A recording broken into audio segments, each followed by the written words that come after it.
আমার আলোচ্য বিষয় হলো আদর্শ সমাজ গঠনে বা আদর্শ মানব গঠনের কলা কৌশল নিয়ে কিছু কথা। আদর্শ মানুষকে, আদর্শ জাতিকে, মানুষকে আদর্শ হতে হলে সর্বপ্রথম তার একটি ধাপ অতিবাহিত হতে হয়, তা হলো শিক্ষা। একটা কথায় রয়েছে, যে জাতি যত শিক্ষিত সে তত উন্নতির শিখরে আরোহণ করেছে, ধার প্রান্তে পৌঁছেছে, সে আত্মসম্মান বোধ লাভ করেছে। যে জাতি আজ শিক্ষায় পিছিয়ে রয়েছে, সেই জাতি তত দুর্বল এবং ঘৃণার পাত্র হয়েছে। এই জন্য সর্বপ্রথম আল্লাহ সুবহানাহু ওয়া তাআলা রাসূল আকরাম সাল্লাল্লাহু আলাইহি ওয়াসাল্লামকে সর্বপ্রথম যে শিক্ষা দিয়েছিলেন, ইকরা বিসমি রাব্বিকাল্লাযী খলাক, সর্বপ্রথম বাণী ছিল, সর্বপ্রথম কল ছিল ইকরা, আপনি পড়ুন, বিসমি রাব্বিকাল্লাযী খলাক, ওই প্রভুর নামে যিনি আপনাকে সৃষ্টি করেছেন। ইসলামের আবির্ভাব সূচনা হয়েছে শিক্ষা দিয়ে, শিক্ষার মাধ্যমেই ইসলামের সূচনা। অতএব এই আয়াত প্রমাণ করছে ইসলামে কোনো মূর্খতার আশ্রয় ইসলামে নেই, মূর্খতার কোনো স্থান ইসলামে নেই। যেহেতু সর্বপ্রথম একটি কথাই হলো পড়ুন, আপনার যিনি আপনাকে সৃষ্টি করেছেন তার নামে আপনি পড়ুন, সর্বপ্রথম বাণী ছিল এটা। আজকে আমাদের কাছ থেকে শিক্ষা না থাকার কারণে আমরা দল কি দল বিভক্ত হয়েছি, ফাটল ধরেছে আমাদের মাঝে, সুযোগ নিয়েছে ইহুদি নাসারা বেজাতি, যার কারণে আজ আমরা পথে ঘাটে লাঞ্ছনার সম্মুখীন হচ্ছি। সঠিক শিক্ষা না থাকার কারণে, জাতি মূর্খতার দিন দিন পা বাড়ানোর কারণে আজ আমাদের ঐতিহ্য, আমাদের সংস্কৃতি, আমাদের রীতি সবকিছু ভুলে গিয়ে আমরা ধারণ করেছি ইহুদি নাছাড়া বেজাতিদের কৃষ্টি কালচার, যার কারণে আমাদের আজ লাঞ্ছনার পাহাড় চেপে বসেছে আমাদের উপর। আল্লাহ সুবহানাহু ওয়া তাআলা এই মানব জাতিকে সুশৃঙ্খল সুন্দরভাবে চলার জন্য একটা কিতাব দিয়েছেন, যার নাম হলো মহাগ্রন্থ আল কোরআন।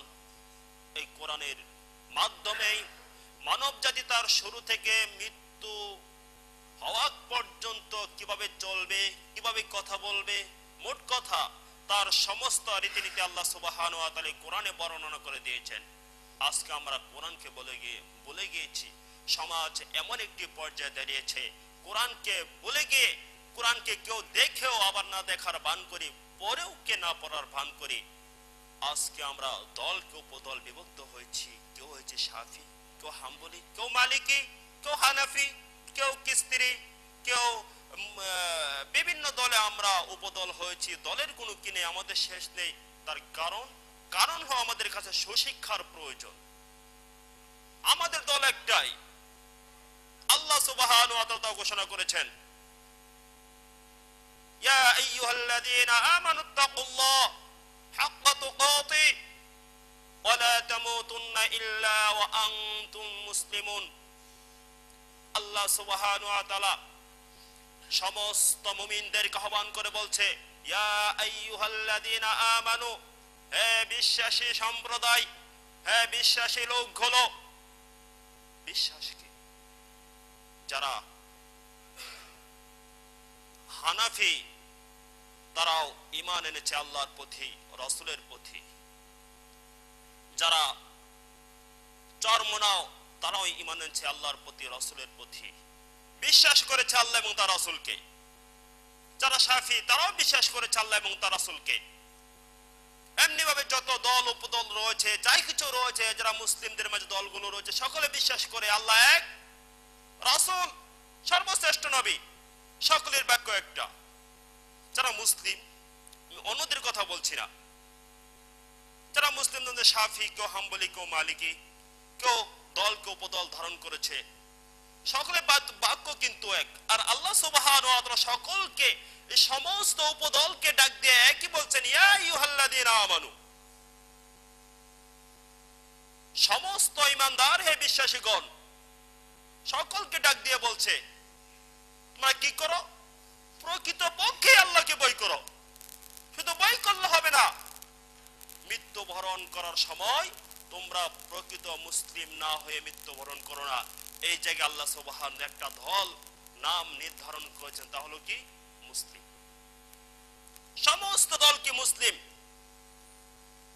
হয়তো কেউ তার নেতার নামে নাম কি করেছে, দলের নাম দিয়েছে, এটা স্বাভাবিক, কিন্তু সকলকে একটা বাক্য হবে মুসলিম। কিন্তু দল হবে বিদায় তার নীতি চেঞ্জ হয়ে যাবে। এটা হলো শিক্ষার অভাব। আমাদের মাঝে শিক্ষা নেই বিদায় আজকে আমরা এই গোমরাহিতে পড়েছি। আমাদের মাঝে ফাটল ধরেছে, আমাদের মাঝে আজ গুণে ধরেছে, যার কারণে আমরা ধীরে ধীরে ধ্বংসের দ্বার প্রান্তে এগিয়ে চলছি। অবাক লাগে আসছে, আমরা যখন মক্তব পড়াই, মক্তব যেন শূন্য হয়ে যাচ্ছে, কোনো ছেলে মেয়ে নেই। মনে হয় মুসলিম ঘরে কোনো ছেলে মেয়ে নেই। হয়তো যেখানে ছেলে রয়েছে 500, সেখানে 50 থেকে 30 জন বা 20 জন ছেলে মক্তবে আসছে, আরেকটা ছেলে মক্তবে আসছে না। অথচ ছেলের অভাব নেই, ওরাও মুসলমানের সন্তান। এই যে ডিফারেন্স, এই যে পার্থক্য হচ্ছে, এর কারণ কি? এর কারণ হলো বিজাতিরা আমাদের দুনিয়ার শিক্ষানীতি এমন ভাবে চাপিয়ে দিয়েছে যে শিক্ষানীতির চাপগুলো আমরা এমন ভাবে ধরে নিয়েছি যে ধরার কারণে এই কোরআন পড়তে আমরা কি পাই না? সময় পাই না। আমাদের ছেলেরা সময় পায় না। প্রাইভেট উপরে প্রাইভেট, একটা দুইটা তিনটা চারটা প্রাইভেট রয়েছে। 1 2 তে পড়ে তার 3টা প্রাইভেট পড়তে হয় 3 বেলা, সকালে একটা, দুপুরে একটা, বিকালে একটা, আবার স্কুল আছে। তাহলে একটা ছেলে অনেক পড়ার পর প্রাইভেট পড়ে 3 বেলা, যে শিক্ষাতে সে ইঞ্জিনিয়ার হতে পারবে না নিশ্চিত। প্রত্যেকটা মা বাবা জানে, হ্যাঁ আমার ছেলে ইঞ্জিনিয়ার হবে, নিশ্চয়তা নেই। ডক্টর হবে, নিশ্চয়তা নেই। সে মন্ত্রী হবে, নিশ্চয়তা নেই। কোনো কিছু নিশ্চয়তা নেই সে যে একদিন কিছু হবে। কিন্তু সে চেষ্টা চলে যাচ্ছে দুনিয়ার। আর আল্লাহ সুবহানাহু ওয়া তাআলা দুনিয়া তৈরি করে দিচ্ছেন একটা খেলার বস্তু হিসাবে। আমরা সেটাকে ধরে নিয়েছি ওই যে পশ্চিমাদের যুগের সাথে তাল মিলিয়ে, যার কারণে আজ আমাদের এই সমাজ ধ্বংসের দ্বার প্রান্তে ধীরে ধীরে এগিয়ে যাচ্ছে। অথচ রাসূল আকরাম সাল্লাল্লাহু আলাইহি ওয়াসাল্লাম বলেছেন, তলাবুল ইলমি ফারিদাতুন আলা কুল্লি মুসলিম, প্রত্যেকটি নর নারীর উপর ইলমে দ্বীন হাসিল করা, অর্জন করা ফরজ। ইলমে দ্বীনের কথা উল্লেখ করা হয়েছে জায়গায়, সে মেয়ে হোক আর ছেলে হোক, কোনো ডিফারেন্স নেই, কোনো পার্থক্য নেই। সকলকে কোরআন সুন্নাহ জানতে হবে, সঠিক জ্ঞান অর্জন করতে হবে। তাহলে যদি সে জাতি তার চিহ্নিত দুশমনগুলো চিহ্নিত করতে পারে, বিপদ সংকেত রাস্তাগুলো চিহ্নিত করতে পারে, তাহলে সে তখন সে পথগুলো এড়িয়ে চলতে পারবে। যখনই যে জাতি তার ঐতিহ্যকে জানে না, তার ধর্মকে সে প্রাধান্য দেয় না, যে জাতির ধর্ম আর সংস্কৃতি এক যতদিন পর্যন্ত না হবে, যে জাতির ধর্ম তার নীতি একজাস না হবে, ততদিন পর্যন্ত কোন জাতি উন্নতির শিখরে আরোহণ করতে পারবে না নিশ্চিত। আজকে আমরা যারা অল্প শিক্ষায় শিক্ষিত হয়ে বা কিছু শিক্ষিত হয়ে আমরা কেউ চিশতিয়া, কেউ হানাফি, কেউ আহলে হাদিস, বিভিন্ন নাম ধারণ করেছি, কিন্তু সকলে বিশ্বাস করি আল্লাহ এক। আমার কথা হলো, আমাদের দলগুলো আজ এমন হয়েছে যেমন একদল আওয়ামী লীগ, আরেক দল বিএনপি। ক্ষমতায় যে দল রয়েছে তারই পাওয়ার বেশি, বা একদল সাপ আরেক দল বিজি। এমনটা আমাদের মাঝে আজ হয়েছে। যারা হানাফি ভাই আলহামদুলিল্লাহ, কিন্তু তার যে অনুসারী রয়েছে তারা ইমাম আবু হানিফার কথা তারা বিশ্বাস করে না, মানে না। ইমাম আবু হানিফা বলেছিল, ইদা সাহাল হাদিসু ফাহুয়া মাযিব। পৃথিবীতে যদি কেউ প্রকৃতপক্ষে এই ইমাম আবু হানিফার অনুসারী দাবি করে তাহলে সেই দাবি পোষণ করতে পারে একমাত্র আহলে হাদিসরাই। পৃথিবীতে যদি কেউ কোন দল বলে, যদি কেউ বলে আমরা ইমাম আবু হানিফাকে অন্তর থেকে সত্যিকারী ভালোবাসি, তাহলে সেই দল অধিকার রাখে সেই দাবি মানার একমাত্র আহলুস সুন্নাহ ওয়াল জামাত, বা যারা ন্যায়ের উপর প্রতিষ্ঠিত রয়েছে। ইমাম আবু হানিফার কল হলো ইদা সাহাল হাদিসু ফাহুয়া মাযহাব, আমার রাস্তা হলো ওইটাই যেটা সত্যের উপর রয়েছে, সহির উপরে রয়েছে। এই কল থেকে সে পরিষ্কার করে দিয়েছে যারা কি করে, যারা জয়ীফ হাদিসগুলো মানে, যারা ভ্রান্ত হাদিসগুলো মানে, ওরা আমার দলের অন্তর্ভুক্ত নয়। আমি নিশ্চিত বলতে পারি ইমাম আবু হানিফা যদি আজ থাকতো তাহলে তার অনুসারীদের বিরুদ্ধে তিনি কি মামলা করতেন, প্রয়োজনে যুদ্ধ ঘোষণা করতেন।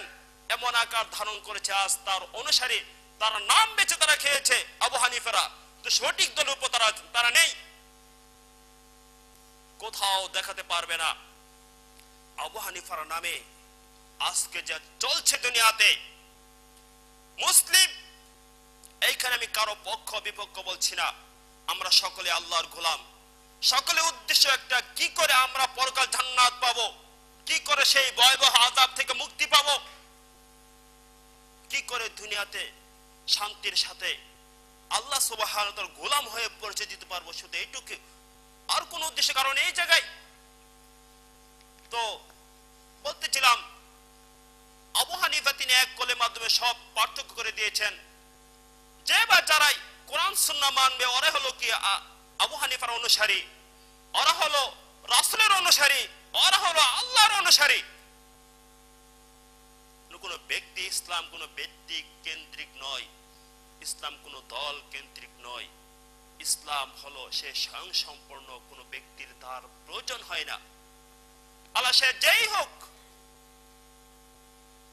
আজকে এই সবচেয়ে বেশি ইমাম আবু হানিফার উসিলা দিয়ে আজকে যে গোমরাহির মাধ্যমে আমাদের মাঝে যে সংশয় দেখা দিয়েছে, আমি চ্যালেঞ্জ দিয়ে বলতে চাই, পড়েছি কুদরি পড়েছি, তাইসিরুল মুবতাদি পড়েছি, মালাবুদ্দা মিনহু পড়েছি, এই যে তাদের যে কিতাবগুলো রয়েছে কোথাও ইমাম আবু হানিফা এক জায়গাও নেই যেখানে বলেছে মিল্লাত পড়তে হবে, কোথাও নেই। ওপেন চ্যালেঞ্জ যদি কেউ দেখাতে পারে যে আবু হানিফার কোন উক্তিতে বা তাদের মাসালা কিতাবগুলোতে বা কোন হাদিসে কোন কোরআনে রয়েছে মিল্লাত পড়তে হবে, তাহলে আমি আজকে পর থেকে আমি কোনদিন এই মানুষের সম্মুখে খুতবায় দাঁড়াবো না ইনশাআল্লাহ। কোথাও নেই, কোরআন খতম করতে হবে। এই যে আমাদের ভুল ধারণাগুলো, ইমাম আবু হানিফার কথা আমরা বেছে নিয়েছি কি জন্য, যে কোরআন পড়লে তো সব হয়, তার পড়লেও সমস্যা কোথায়, কিয়াম করলে তো এখানে আমরা একত্রিত হচ্ছে মুসলমান, সমস্যা কোথায়? সমস্যা না, যত আসল করে না আমাকে করার অধিকার কে দিয়েছে জায়গায়। তাহলে এই যে কাজগুলো তারা করছে বা আমরা যারা করছি, আমাদের মন গড়া কাজগুলো জেনে রাখুন, আলেম সমাজ হলো সবচাইতে সম্মানের ঊর্ধ্বে। আল উলামা ওয়ারাসাতুল আম্বিয়া, ভুল আলেমদের হতে পারে বলের বিপরীত নয়, তবে আপনি যাকে নেতা মানুন না কেন, সে যেই হোক না কেন, কোরআন ও সুন্নাহর ক্ষেত্রে যদি সে ভুল করে, প্রথম আপনার কাজ তাকে ধরিয়ে দেওয়া যে শায়েখ আপনার কাজটা মনে হয় এইভাবে, দ্বিতীয়বার মনে হয় হচ্ছে না এইভাবে, তৃতীয়বার বলতে পারেন এটা তো এইভাবে রয়েছে, চতুর্থবার যদি সে তার মুখ থেকে বলে, যদি তা সে আগের কথার উপর অটুট থাকে যে কথাটা কোরআন সুন্নাহ বিরোধী, তখন জনগণ আপনাদের অধিকার রয়েছে, তাকে গাড় ধরে ধাক্কা দিয়ে বাহির করার অধিকার আপনাদের রয়েছে। এই অধিকার ইসলাম আপনাদেরকে দিয়েছে, কারণ খলিফাতুল আউয়াল আবু বকর রাদিয়াল্লাহু তাআলা আনহু তিনি যখন ক্ষমতায় আরোহণ করলেন, তখন তিনি সমস্ত সাথীদেরকে ডাক দিয়ে বলছিল, ও আমার সাথীরা, আমি আজকে সিংহাসনে আরোহণ করেছি, তোমাদের নেতা হয়েছি, জেনে রাখো আমার উপর আনুগত্য তোমার ততদিন পর্যন্ত আবশ্যক যতদিন পর্যন্ত আমি কোরআন ও সুন্নাহর উপর অটল রয়েছি। যখন কোরআন সুন্নাহর উপর অটল নেই তখন তোমরা আমার আনুগত্যকে ছেড়ে দিবে। সাহাবী প্রথম খলিফা, তার ভাষণ ছিল এই। তাহলে আমাদের মাঝেও যে সমস্ত আলেম 1 2 3 বার সতর্ক করার পরে সে তার মতের উপর অটল রয়েছে, বুঝতে হবে তার মন থেকে বলছে। আর মন থেকে বলা মানে কোরআন সুন্নাহর বিরুদ্ধে অবস্থান নিয়েছে, সে আলেম নয়, আলেম নামে কলঙ্ক। অপর পক্ষে কোনো আলেম যদি সহি কথা বলে, আপনার মতের বিপক্ষেও যদি যায়, তার উপর টু শব্দ করার অধিকার আপনার নেই। কারণ আলেম হলো সবচাইতে সম্মানী স্থান, তাদেরকে সম্মান পাওয়ার যোগ্য হলো এরা রাসূলদের ওয়ারিস, এরা কোরআন ও সুন্নাহর দায়ী প্রচার করে। আপনি আলেমকে সম্মান করলে তো কোরআন সুন্নাহকে সম্মান করলেন, কোরআন সুন্নাহকে সম্মান করলেন তো রাসূলকে সম্মান করলেন, রাসূলকে সম্মান করলেন তো স্বয়ং আল্লাহকে সম্মান করলেন। আর আল্লাহকে সম্মান করে কখনো জান্নাত পাওয়া যেতে পারে না, কখনো জান্নাত পাওয়া যাবে না। অতএব বলতেছিলাম, আসুন আমরা সুশিক্ষা গ্রহণ করি। কোরআন ও সুন্নাহর যেই সহি হাদিসগুলো রয়েছে, সহি রাস্তাগুলো রয়েছে, এর উপর আমার আপনার জীবন বাস্তবায়ন করি, তাহলেই ইহকাল পরকাল সফল হবে। অন্যথায় এই ভ্রান্তির বেড়াজালে পরে সারাটা জীবন অযথাই আমরা কাজ করে যাব, কিন্তু সেইখানে সফলতা আসবে না, সেইখানে কোনো কিছুই আসবে না।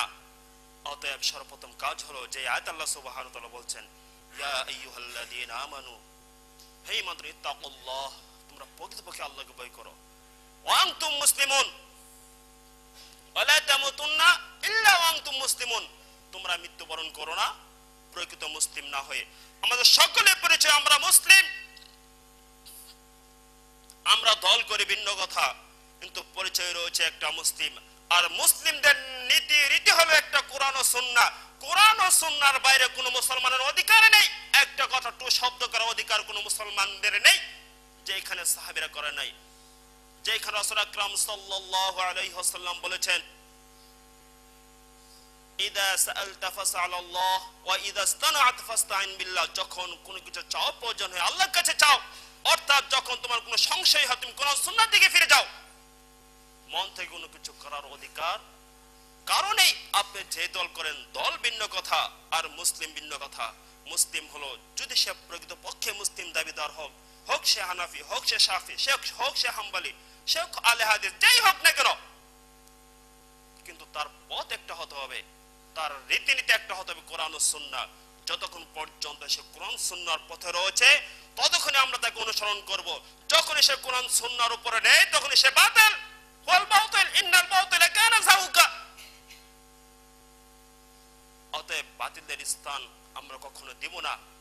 এমনকি অনেক সময় দেখা যায় আমরা জানি, আমরা অনেক কিছু জানি না, তখন একজন হুজুরের কাছে গিয়ে জিজ্ঞেস করি, হুজুর এই জিনিসটা কিভাবে? আল্লাহ সুবহানাহু ওয়া তাআলা পবিত্র কোরআনে বলছেন, তুমি যখন কোনো বিষয় না জানো তখন তুমি একজন জান্নাওয়ালার কাছে জিজ্ঞাসা করো দলিল প্রমাণ দিয়ে সহকারে। তুমি যখন কোনো কিছু না জানো তখন একজন জান্নাওয়ালার কাছে জিজ্ঞাসা করো, এবং সে জিজ্ঞাসা করে ক্ষমা দেয় নাই, বলছে দলিল আদিল্লা, দলিল প্রমাণ দিয়ে সহকারে তার তুমি সব জিজ্ঞাসা করো এটা কোন জায়গায় রয়েছে, কত নম্বর হাদিস, কত নম্বর আয়াত। কারণ আমি একটা পথ বেছে নিচ্ছি, যে পথটা আমার পরকালের শান্তির একটা ঠিকানা। আমি বাজারে গিয়েছি কিছু কিনবো, কদু থেকে মাছ কিনবো, তখন কদু 4 থেকে 5টা চিমড়ি দেই, তার অজান্তে খাওয়ার যোগ্য কিনা। 1 কাঠা জমিন কিনবো, সেই জমিনে গিয়ে আমরা 50 বছরের পূর্বে দলিল আদি সবকিছু বাহির করি, ঠিক আছে কিনা। হয়তো জমিনের দাম 1 থেকে 2 লাখ টাকা, কিন্তু পরকালে এমন একটি জায়গা আমি কিনতে যাচ্ছি যে আল্লাহ সুবহানাহু ওয়া তাআলা যে জায়গাগুলো মুমিনদের জন্য নির্ধারণ করেছেন, রাসূল আকরাম সাল্লাল্লাহু আলাইহি ওয়াসাল্লাম বলেছেন, আল্লাহ সুবহানাহু ওয়া তাআলা এই আনুগত্যশীল মুমিনদের জন্য এমন জায়গা জান্নাতে রেখেছেন যে জায়গা সর্বনিকৃষ্ট অর্থাৎ সবচাইতে ছোট, সবচাইতে আমল কম করেছে এমন ব্যক্তিকে দেওয়া হবে, সেই একটা ঘরের সমতুল্য পৃথিবী কয়েক গুণ বিক্রি করলে হবে না। সুবহানাল্লাহ। তাহলে আমরা এমন ঘর ক্রয় করার জন্য আমি একজনের কাছে গেলাম, আর সে দলিল প্রমাণ নিলাম না, সেখানে আরএসিএস কোনো কিছু নিলাম না, শুধু তার কথার উপর আমল করলাম, তার কথা যুক্তি আছে কিনা আছে। ইসলাম তো কোনো ব্যক্তির উপর কি নয়, সংসম্পন্ন নয়। ইসলাম তো কোরআন সুন্নাহর উপর সংসম্পন্ন। অতএব যখনই কোনো মাসালা শরীয়ত ব্যাপারে কোনো কিছু আমার জানা প্রয়োজন হয়, তখনই তার কাছে দলিল প্রমাণের যে সহকারে তার কাছে জানা প্রত্যেকটি লোকের জন্য আবশ্যক। এমনকি নিজেও এলেম শিক্ষা করার উপর আবশ্যক করণীয়। আমরা যা করেছি, ভুল করেছি, হয়তো শিক্ষা করতে পারি নাই, আমাদের প্রজন্মকে আসুন আমরা শিক্ষা দেই, কোরআন সুন্নাহ শিক্ষা দেই। আমি আবারও বলছি, কোরআন যারা শিক্ষা গ্রহণ করে এরা নমনীয় হয়, এরা ইহকাল সফল কাম, পরকাল সফল কাম। কোরআন যারা শিক্ষা করে, যাদেরকে শিক্ষা দেওয়া হয়, আপনি যদি আপনার সন্তানকে কোরআন শিক্ষা দেন, তাহলে কথা আরো কয়েক জমায় বলা হয়েছে, আবারও বলছি,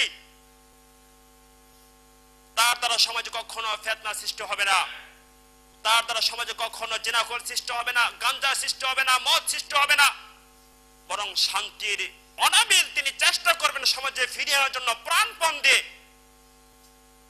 এমনকি যদি আপনার সন্তান কোরআন ও সুন্নাহর একজন দায়ী হয়, তাহলে শেষ বয়সে আপনার বিপদের সম্মুখীন হতে হবে না, লাঞ্ছনের সম্মুখীন হতে হবে না, কারণ সে জানে পিতামাতার খেদমত কিভাবে করতে হবে, যে বর্ণনা আল্লাহ সুবহানাহু কোরআন সুন্নাহয় করে দিয়েছে। আপনার সন্তান বৃদ্ধ হলে আপনাকে ঘর থেকে বাহির করে দিচ্ছে, দোষ আপনার। কারণ আপনি তো ছোটবেলায় আপনার সন্তানকে শিক্ষা দেন না যে আপনার সাথে কি ব্যবহার করবে আপনার সন্তান।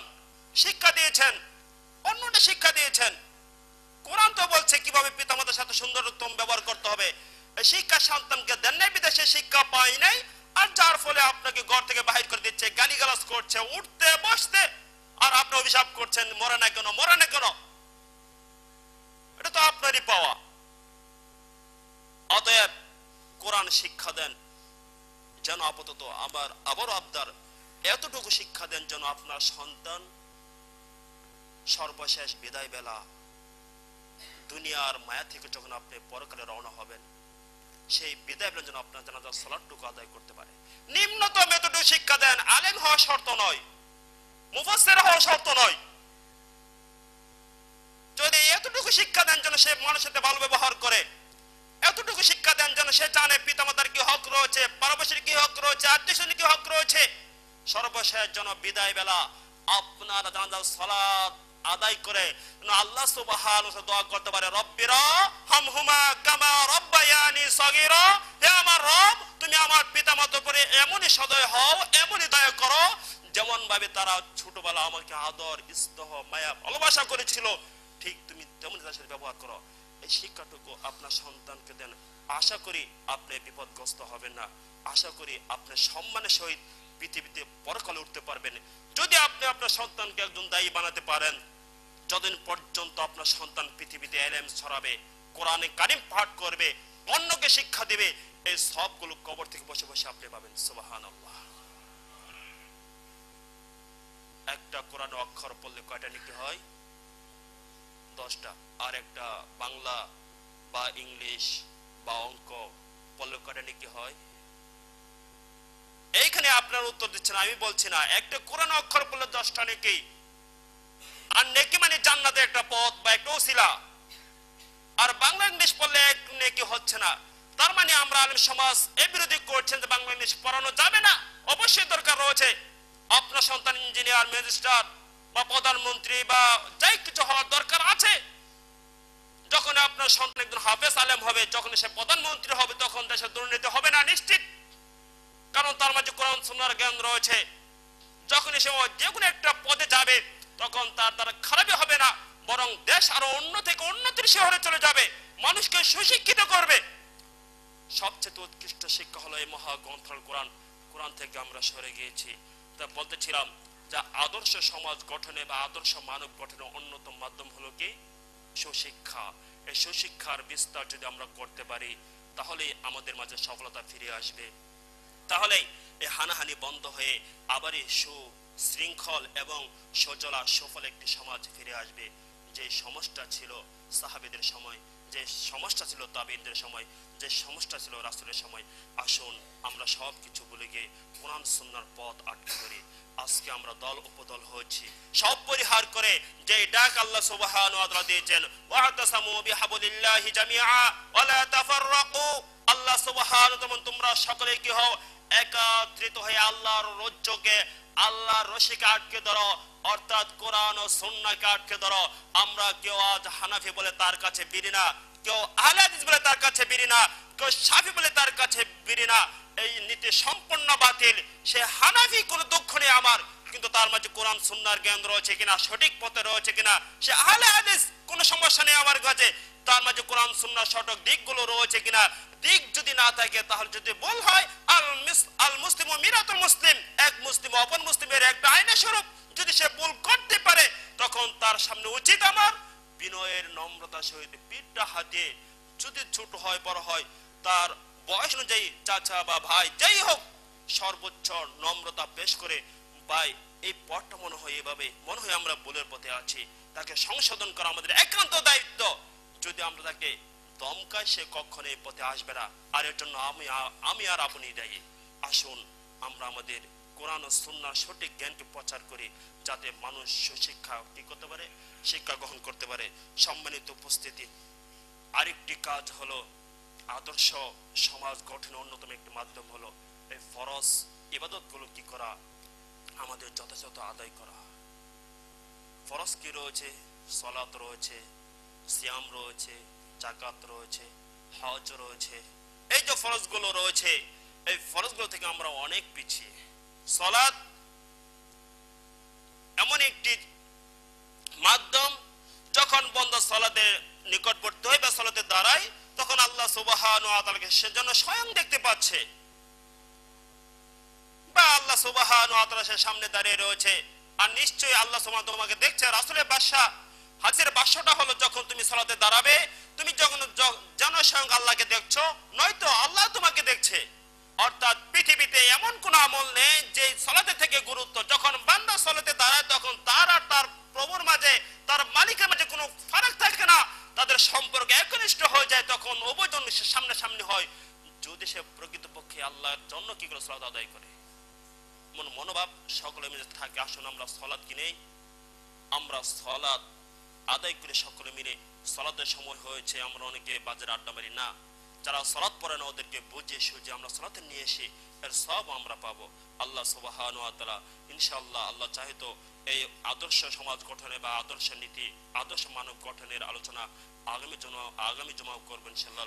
আল্লাহ সুবহানাহু ওয়া তাআলা আমাদের সকলকে এই সালাতের উপর এবং সর্বদা মুঠুক সহিহ সুন্নাহর উপর যাই কিছু করি না কেন, যে যতটুকু আমল করি না কেন, আমরা যেন সেই আমলটা আমার সহিহ সুন্নাহ হয়, সঠিক হয়, যেন বাতিল না হয়। যাই কিছু করি সেদিক খেয়াল রেখে আল্লাহ সুবহানাহু ওয়া তাআলা সমাজ থেকে যেন মূর্খতা দূর করুক এবং সহিহ সুন্নাহর বিস্তার ঘটার তৌফিক দান করুক।